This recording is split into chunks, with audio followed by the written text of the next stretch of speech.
Hello students, मैं खालिदा आप सबको अपनी एनसीईआरटी साइंस चैनल में स्वागत करती हूँ। आज आप लोग क्लास 12वीं की जैकबोर्ड बायोलॉजी क्वेश्चन बैंक जैसे सीरीज चला रही हूँ, जिसमें 2024 के क्वेश्चन बैंक हम लोग देख रहे थे। आज का वीडियो तीसरा वीडियो है। 2 वीडियो बना चुके हैं, जिसमें ऑब्जेक्टिव और अति लघु उत्तरीय प्रश्न देख चुके हैं। आज का ये वीडियो लॉन्ग आंसर टाइप का होगा। और जिसने अभी तक 2 वीडियो नहीं देखे वो चैनल पर प्लेलिस्ट बना हुआ है, वहाँ से आप देख सकते हैं। चलिए शुरू करते हैं। भाग सी, जिसमें लॉन्ग आंसर टाइप क्वेश्चन है। इसमें मैक्सिमम 250 वर्ड में लिखना रहता है और ये 4 प्रश्नों का उत्तर देना होता है। इसमें फर्स्ट क्वेश्चन है कि व्याख्या करें कि किस प्रकार जैव प्रौद्योगिकी का उपयोग चिकित्सा में किया जाता है। तो जैव प्रौद्योगिकी का हर क्षेत्र में उपयोग किया जाता है, लेकिन यहाँ पूछ रहा है कि चिकित्सा के क्षेत्र में। तो चिकित्सा के क्षेत्र में जीन थेरेपी का उपयोग करते हैं। जीन थेरेपी क्या है कि जैव प्रौद्योगिकी का एक और तकनीक है जिसका उपयोग जैसे कैंसर, पार्किंसन रोग, HIV, हेपेटाइटिस, हंटिंगटन रोग और इन्फ्लुएंजा जैसे बीमारी के निदान के लिए किया जाता है। जैव प्रौद्योगिकी हमारे रोज़मर्रा की ज़िंदगी में भी किया जाता है। चिकित्सा के क्षेत्र में जैव प्रौद्योगिकी महत्वपूर्ण भूमिका निभाते हैं। इनमें विकास के लिए देश भर में स्वास्थ्य सेवा केंद्र विकसित करना और चिकित्सा उपलब्ध कराना होता है। ठीक, चलिए नेक्स्ट की ओर कि उद्यान मटर के गोल एवं पीले तथा झुर्रीदार हरे बीज के जनकी पीढ़ी लेते हुए एक द्विसंकर संकरण की रचना करें, जिसमें F1 पीढ़ी में प्राप्त परिणामों के आधार पर स्वतंत्र अवयव के नियम की व्याख्या करें। इसमें पूछा है द्विसंकर की रचना। फिर इसी 2024 में ही एक संकर का भी पूछ दिया। देखिए, एक संकर की सहायता से प्रभाविता के नियम क्या है। मेंडल के नियम एक संकर मोनोहाइब्रिड क्रॉस और डाईहाइब्रिड क्रॉस दोनों पढ़ना है। और एक ही सेशन में दोनों पूछ दिया, मोनोहाइब्रिड और डाईहाइब्रिड। हो सकता है नेक्स्ट सेशन में मोनोहाइब्रिड पूछ दे, किसी में डाईहाइब्रिड पूछ ले, इसलिए इसको पढ़ना अति आवश्यक है। चलिए हम आपकी एनसीईआरटी 12वीं की बायोलॉजी बुक में उसी से पढ़ा देती हूँ। इसमें बहुत अच्छा से एक्सप्लेन किया है। जैसे आप लोग देख रहे हैं, सबसे पहले हम देखते हैं मोनोहाइब्रिड में क्या है। मेंडल ने 2 प्लांट लिए, एक लंबा और एक बोना। जिसमें मैक्सिमम 2 मीटर का लिया और बोना वाला में 1/2 मीटर का। इसमें दोनों का आपस में क्रॉस कराया। अब देख सकते हैं ये मटर का प्लांट है। इसमें जो F1 पीढ़ी में प्राप्त पौधा हुआ वो सभी लंबा था। फिगर में जैसा दिया सभी पौधा लंबा था। तो F1 पीढ़ी में क्या हुआ, सभी पौधा लंबा हुआ। फिर इसको स्वपरागण किया तो स्वपरागण में ये 4 टाइप का प्लांट बना। F2 में 4 टाइप में क्या था, 3 लंबा और 1 बौना। 3 लंबा में भी देखिए, इसको क्रॉस से हम लोग समझ सकते हैं। ये प्लांट में हम लोग देख चुके हैं, मटर प्लांट में, और इसी को क्रॉस में समझाया। जैसे ये शुद्ध प्लांट हो गया और ये शुद्ध बोना हो गया, डबल टी और छोटी टी। चूँकि सेल में जो है वो मतलब जोड़ा में रहता है, इसलिए डबल टी, बड़ी डबल टी और छोटी टी। ये प्रभावी गुण होता है, ये अप्रभावी गुण होता है। इसमें क्या हुआ, इसको आपस में क्रॉस कराया। जैसे ये टी बड़ी टी और ये छोटी टी, तो बड़ी टी को फिर टी से क्रॉस कराया तो क्या हुआ, टी और टी मतलब लंबा पौधा बना। यानी प्रभावी गुण इसमें आया बड़ी टी और छोटी टी। फिर ये बड़ी टी फिर छोटी टी, इस टाइप का क्रॉस कराया जाता है। ये बड़ी टी फिर ये बड़ी टी छोटी टी, तो ये बड़ी टी और छोटी टी आया। फिर ये बड़ी टी को फिर छोटी से क्रॉस कराया, तो बड़ी टी छोटी टी फिर बड़ी टी छोटी टी फिर बड़ी टी आया। मीन्स इसमें 3 लंबा पौधा हुआ। F1 में सभी लंबा पौधा प्राप्त हुआ। जैसे ये बड़ी टी है ना, तो जो प्रभावी गुण होता है वही प्राप्त होता है। चारों लंबा हुआ F1 पीढ़ी में। फिर इसको F2 में जब इसको स्वपरागण किया तो F2 में देखो लंबा पौधा छोटा पौधा, फिर इधर क्या है, लंबा पौधा छोटा पौधा। मीन्स दोनों लंबा है, लेकिन उसका प्रभावी गुण F2 में हम क्या प्राप्त होता है वो देखना है। जैसे बड़ी टी तो क्या हुआ, प्राप्त हुआ बड़ी टी। फिर छोटी टी को बड़ी टी से क्रॉस कराया था, तो क्या हुआ, बड़ी टी और छोटी टी। फिर अब बड़ी टी को छोटी टी से क्रॉस कराएंगे तो बड़ी टी छोटी टी। फिर छोटी टी को छोटी टी से कराएंगे तो शुद्ध छोटी टी, मतलब बोना। तो इससे क्या प्राप्त होता है कि फिनोटाइप, मतलब देखने में क्या है, तीन लंबा एक दो तीन, तीन लंबा प्राप्त हुआ और एक बोना, शुद्ध बोना। अभी उसका जीनोटाइप में क्या है, जीनोटाइप में मतलब तीनों तो लंबा हुआ लेकिन एक शुद्ध लंबा हुआ, जैसे बड़ी टीटी ये शुद्ध लंबा हो गया और ये छोटी टीटी ये शुद्ध बोना हो गया। और दो क्या हुआ, संकर लंबा, मीन्स इससे जीनोटाइप का अनुपात हो गया 1:2:1, मीन्स एक शुद्ध लंबा, एक शुद्ध बोना और दो संकर लंबा। और इसका फिनोटाइप में 3:2, मीन्स 3 लंबा और एक बोना। इस प्रकार ये दोनों आप ये डायग्राम एग्ज़ाम में बना सकते हैं और उसका एक्सप्लेन कर दीजिए। फिर या फिर इसमें आप समझने के लिए मटर का प्लांट में आपका एनसीईआरटी बुक में है, आप ड्रॉ कर लीजिएगा। फिर द्विमंडल का द्विप्रभाविता है ना, द्विसंकर डायहेब्रिड सेपरेट। इसमें क्या पेरेंटल सेल, इसमें मेंडल ने किया लिया गोल और पीला रंग का शुद्ध प्रभावी गुण मटर का दाना लिया। इसमें झुर्रीदार और हरा दो लिया और फिर इसको आपस में क्रॉस कराया। तो F1 पीढ़ी में क्या हुआ कि सभी बीज गोल और पीले प्राप्त हुए, सभी बीज गोल और पीले प्राप्त हुए। फिर इसको स्वपरागन हुआ। स्वपरागन के दौरान क्या है, इसमें चार टाइप का बीज प्राप्त हुआ, 4 टाइप के 16 बीज प्राप्त हुआ। अब 16 बीज किस टाइप का है देखते हैं। F2 पीढ़ी में, F1 में हम देख लिए कि सभी बीज गोल तथा पीले प्राप्त हुए। ये डायहाइब्रिड का है, मेंडल का डायहाइब्रिड। मोनोहाइब्रिड जो हम देख चुके 3:1 में। अब इसमें क्या अनुपात होता है देखिए। स्वपरागन क्या, यानी लंबा गोल और पीला बड़ी आर वाई, फिर इसको बड़ी आर वाई से क्रॉस कराया तो क्या हुआ, आर बड़ी आर वाई, मीन्स गोल और पीला प्राप्त हुआ। फिर इसको आर वाई, फिर बड़ी आर वाई ऐसे क्रॉस कराया जाता है, ऐसे ऐसे, मतलब इस एक से सभी चारों को क्रॉस करवाते हैं, ऐसे ऐसे ऐसे ऐसे। ठीक, आप लोग याद रखिएगा। बड़ी आर वाई क्रॉस कराए, फिर बड़ी आर वाई छोटी आर वाई से क्रॉस करवाए तो बड़ी आर छोटी आर वाई वाई, मीन्स गोल, चारों गोल प्राप्त हुआ, पीला गोल। फिर इसको दूसरा वाला से फिर इस चारों को गुना करना है, मतलब क्रॉस कराना है।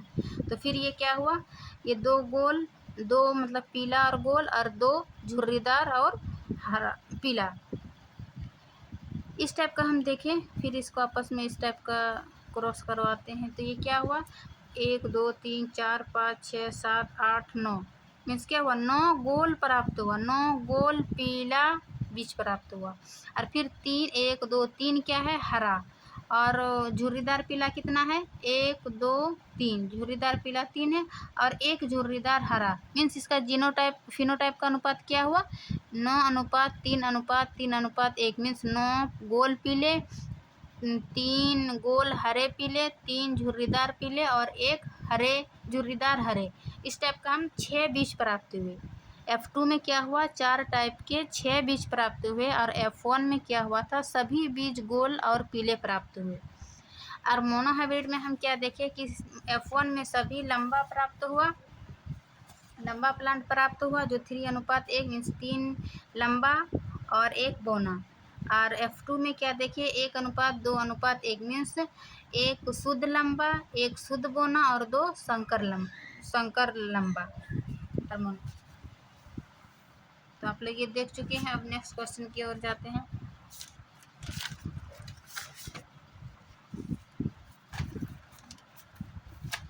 क्या है,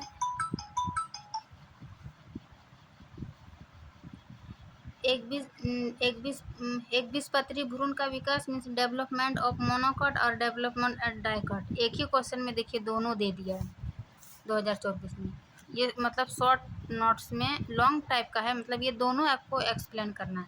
तो चलिए हम इसको डायग्राम के थ्रू समझाते हैं। आप लोग डायग्राम देखिएगा तो अपने आप लैंग्वेज लिख लीजिए। सबसे पहले जाते हैं डेवलपमेंट ऑफ मोनोकॉट। बायोलॉजी में मोस्ट वेरी इंपॉर्टेंट रहता है ये डायग्राम शो करना। सिर्फ आप डायग्राम को याद कर लीजिएगा ना, आपको खुद ब खुद एक्सप्लेन करके लिख लीजिएगा।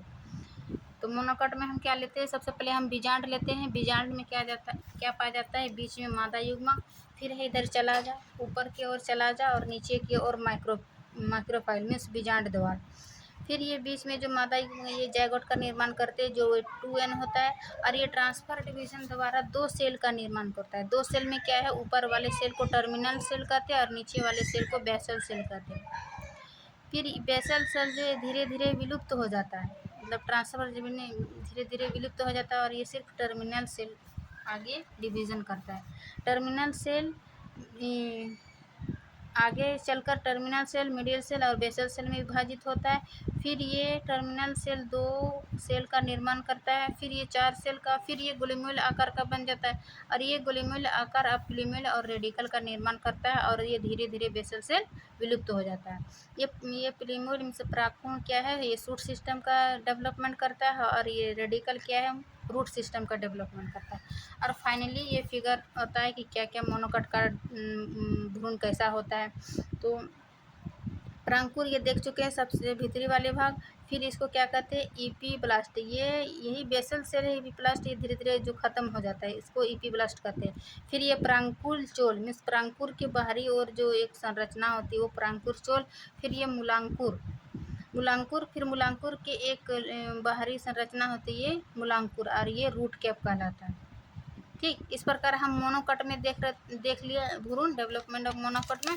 फिर यही वाला हम डाइकॉट में देखेंगे, डेवलपमेंट ऑफ डाइकोटिलिडन एम्ब्रॉय। तो डाइकोटिलिडन एम्ब्रॉय में क्रूसीफेरी फैमिली में देखा गया, और उसमें भी एग्जाम्पल है इसका कैप्सेला वर्सा पेस्टोरिया में। इसका बीजांड क्या होता है, कैम्पिलोट्रोपस होता है, जैसे इस प्रकार का कैम्पिलोट्रोपस रहता है। इतना आपको नहीं जानना है, बस यहाँ से जानिए, तो हम बता दिए। आपको जब भी डाइकॉट का आएगा डेवलपमेंट ऑफ डाइकॉट एम्ब्रॉय, तो आपको यहाँ से फिगर ड्रॉ करना है। ये भ्रूणकोश का संरचना है। भ्रूणकोश में क्या होता है, ऊपर की ओर चला जाए, जैसे देख चुके बीजांड में पाया जाता है, ये 2 सहायक सेल होता है, और ये जायगोट होता है, और यही जायगोट आगे चलकर भ्रूण का निर्माण करता है। और ये इंडोस्पर्म 2n में 1n मिल जाता है, वो इंडोस्पर्म का निर्माण करता है। अब ये चला जाए और ये सहायक सेल जो है विलुप्त हो जाता है, और ये इंडोस्पर्म और जायगोट बचता है। इंडोस्पर्म क्या है, ये समसूत्री विभाजन द्वारा लगातार विभाजन होता है, और ये जो भ्रूण को पोषण देता है। और जायगोट क्या है, जायगोट कुछ समय बाद रेस्ट में चला जाता है, जिसको ओओस्पोर कहते हैं। अब फिर जायगोट आगे चलकर इस टाइप का संरचना बना के फिर आगे 2 सेल में टर्मिनल सेल और बेसल सेल का निर्माण करता है। टर्मिनल सेल चूँकि ये इम्ब्रियो मतलब भ्रूण का विकास करता है, इसलिए इसको इम्ब्रियोनिक सेल कहते हैं। फिर ये बेसल सेल, इसको बेसल सेल को सस्पेंसर सेल भी कहते हैं। ये फिर 2 सेल का निर्माण करते हैं।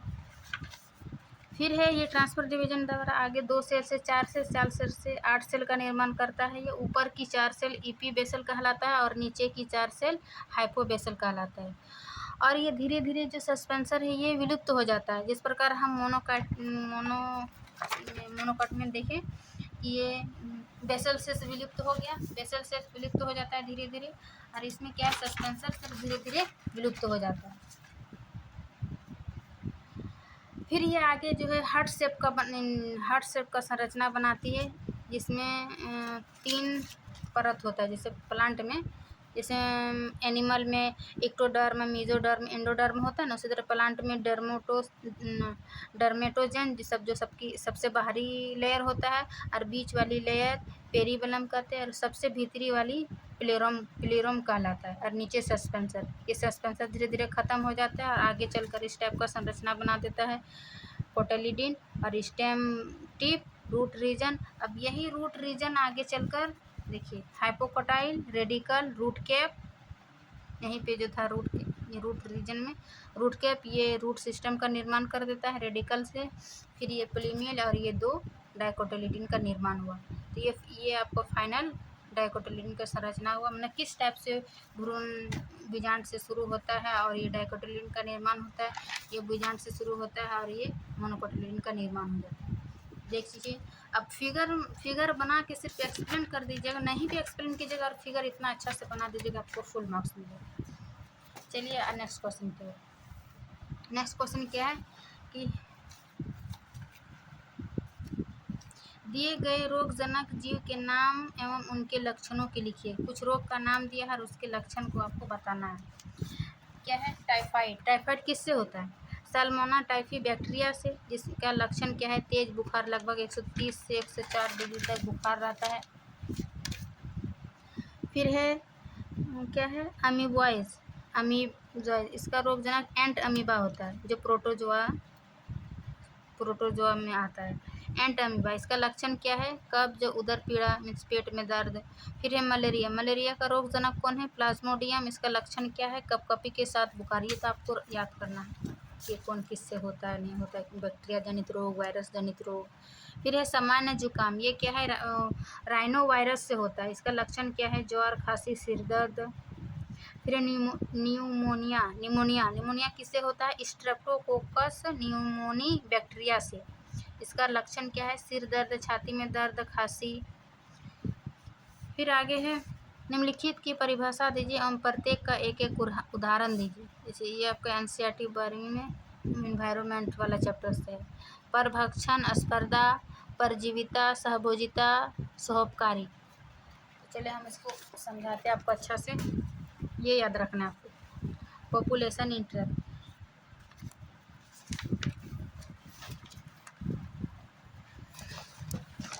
जैसे कि परभक्षण यहाँ पूछा है, परभक्षण इसको प्रीडेशन कहते हैं परभक्षण को इंग्लिश में। तो परभक्षण को हम सबसे पहले समझते हैं। परभक्षण क्या है, यह एक घटना है। परभक्षण क्या है, यह एक घटना है जिसमें एक जंतु दूसरे को खाता है। किलिंग एंड ईटिंग, जैसे कि टाइगर को कौन खाया, डियर। इसमें एक बात हमेशा याद रखना कि इसमें क्या होता है, परभक्षण में एक को लाभ कि मतलब एक को हानि और एक को लाभ होता है। क्योंकि एक दूसरे को खा रहा है, तो जो खा रहा है उसको लाभ ही है, जिसको खा रहा है वो क्या हुआ, हानि हो गया। प्रे को हानि हो रहा है, प्रेडेशन को लाभ हो रहा है। तो ये हुआ परभक्षण का उदाहरण। फिर है इसका दूसरा क्या है, स्पर्धा में हमेशा क्या होता है, माइनस, मीन्स दोनों को हमेशा हानि होता है। इसमें कंपटीशन, इसमें क्या होता है, इंट्रा स्पेसिक और इंटर स्पेसिक, दो टाइप का होता है। इंट्रा स्पेसिक में क्या होता है, अलग अलग स्पीसीज के ऑर्गेनिज्म के बीच कंपटीशन होता है। जैसे कि यहाँ पे कुछ उदाहरण दिया है आपके एनसीईआरटी में। जैसे जू Planck of south America language, south America की झीलों में जू प्लांग्स पाया जाता है, जिसको बर्ड और फिश दोनों खाता है। मतलब दोनों का स्पर्धा है, उसमें दोनों कंपटीशन है, दोनों का हानि होगा। और फिर एक है इंट्रा स्पीसीज, मतलब अलग अलग स्पीसीज के बीच जो स्पर्धा होता है, कंपटीशन होता है अलग अलग स्पीसीज। जैसे डार्विन के अनुसार इसमें बताया गया कि ऑर्गेनिक इवोल्यूशन के लिए इंट्रा स्पीसीज बहुत जरूरी है। मीन्स अलग अलग स्पीसीज का होना बहुत जरूरी है, नहीं तो एक ही स्पीसीज का रहेगा और उसको एक से अधिक जीव जंतु खाएगा तो उसके बीच तो कंपटीशन बहुत ज़्यादा होगा, मीन्स दोनों को हानि होगा। तो इस प्रकार आप ये तो समझ सकते हैं। फिर है पैरासिटिज्म मीन्स परजीविता में क्या होता है, एक होस्ट को हानि होता है और पैरासिटिस को लाभ होता है। मीन्स एक जंतु दूसरे जंतु पर आश्रित में रहता है। जैसे और ये 3 टाइप का होता है, इक्टोपैरासाइट, इंडोपैरासाइट और ईपी पैरासाइट। इक्टोपैरासाइट में क्या होता है, बॉडी के बाहर, जैसे जू हमारे क्या करता है, ब्लड को चूसता है, तो मतलब हमको क्या हुआ, मेरा जो ब्लड छींच रहा था हमको हानि हुआ, होस्ट को, पैरासाइट को लाभ हुआ। फिर ये इंडो पैरासाइट में से जैसे लीवर फ्लू हमारे लीवर में पाया जाता है। फेसियोला पेस्चुला ने क्या है तो। फिर है प्लाज्मोडियम। फिर ये ईपी पैरासाइट में parasite on parasite means parasite के ऊपर पैरासाइट रहता है, जिसको हाइपर पैरासाइट कहता है। इसका एग्जांपल है नोमेटा। आपको बस इतना याद रखना, परजीवा में एक जीव को हानि होता है, दूसरे जीव को लाभ होता है। उसका एग्जांपल दे देना, एक्टोडर्म, इंडोडर्म, एपिडर्म। एक्टोडर्म में जो बॉडी के बाहर रहता है, इंडोडर्म में इनसाइड रहता है और एपिसाइड में पैरासाइट पर पैरासाइट रहता है। फिर इसका है कमेल्सिज्म मीन्स सहभोजिता। इसमें क्या होता है, एक को लाभ और दूसरा को कोई प्रभाव नहीं होता है, सहभोजिता। जैसे हम बगुले और भैंस पर बगुले बैठते हुए देखे हैं, तो क्या करता है, भैंस का जूस सब बगुला खाता है, नहीं उसको लाभ होता है और भैंस को कुछ प्रभाव पड़ता है नहीं। तो ये स्वभोजिता का उदाहरण है। फिर ये मैंगो ट्री में जो पैरासाइट होता है जिसको आर्किड कहते हैं, वो सिर्फ आवास के लिए मैंगो ट्री में रहता है। इसका मतलब एग्जाम्पल दीजिए, आपको एक एग्जाम्पल याद रखना है बगुले और भैंस का, स्वभोजिता का उदाहरण हो जाएगा। फिर है सहोपकारी। सहोपकारी में क्या होता है, दोनों को बराबर लाभ होता है, दोनों को क्या होता है, लाभ होता है। म्यूचुअलिज्म, म्यूचुअलिज्म जिसे कहते हैं, मीन्स जैसे लाइकन, लाइकन में क्या होता है, एल्गी और फंगी का एसोसिएट रहता है, एल्गी और फंगी का सहजीविता रहता है। फिर ये माइक्रोरजा, माइक्रोरजा में फंगस मतलब कवक और बड़े बड़े हायर प्लांट के रूट में पाया जाता है ये फंगस। तो ये म्यूचुअलिज्म का उदाहरण हुआ। और कुछ बाकी है इसमें, आपका ये हो गया। वैसे देखो ये 24 का हम बता रहे हैं, लेकिन 22 में पूछा है, ये भी 22 में पूछा है, यानी ये पांचों आपको डिफिनेशन याद रखना है। मेन है कि किसमें लाभ हो रहा है, किसमें हानि हो रहा है, वो लाभ हानि वाला याद रखिएगा, आपको ऑटोमेटिक आंसर मतलब एग्जाम्पल देके उसका एक्सप्लेन कर दीजिएगा। इसमें कंपटीशन में दोनों में लाभ होता है, परभक्षी में एक को लाभ एक में हानि, परजीविता में एक को लाभ एक को हानि, कमर्शियलिज्म में म्यूचुअलिज्म में दोनों को लाभ होता है। इसी टाइप का आप प्लस माइनस करके याद रख सकते हैं। आपको एक प्लस माइनस वाला ये फिगर देते हैं, जैसे ये तो नोट्स बना के रख लीजिएगा। म्यूचुअलिज्म में दोनों को प्लस प्लस दोनों को लाभ होता है, कंपटीशन में दोनों को हानि होता है, प्रीडेशन मतलब परभक्षण में दोनों एक को हानि दूसरे को लाभ, फिर पैरासिटिज्म में एक को हानि दूसरे को लाभ, कमेंसलिज्म में एक को लाभ दूसरे को अप्रभावित, कोई प्रभाव नहीं पड़ता है। और फिर एक है एमनसिलिज्म जिसमें एक को हानि और एक को दूसरा को कोई प्रभाव नहीं पड़ता। इस प्रकार ये आपका 2024 क्वेश्चन बैंक कंप्लीट होता है। और आगे हम 2024 कर चुके हैं, अब 2023 का करेंगे। चलिए वीडियो अच्छी लगी तो लाइक एंड सब्सक्राइब करें ताकि आगे इसी टाइप का वीडियो आपका हेल्पफुल वीडियो आते रहेगा। और आप लोग ज़रूर 1 से 2 बार वीडियो देखिए ताकि आपको याद हो जाए एग्ज़ाम तक। Thank you.